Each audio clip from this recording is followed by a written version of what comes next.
السلام عليكم ورحمة الله وبركاته.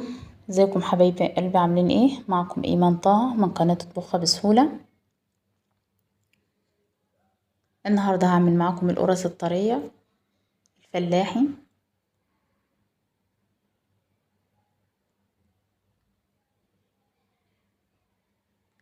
بسم الله الرحمن الرحيم. ما تنسوش تصلوا على رسول الله عليه افضل الصلاة واتم السلام. معنا 2.5 كوبايات من اللبن السخن مش الدافي، نسخنه على النار.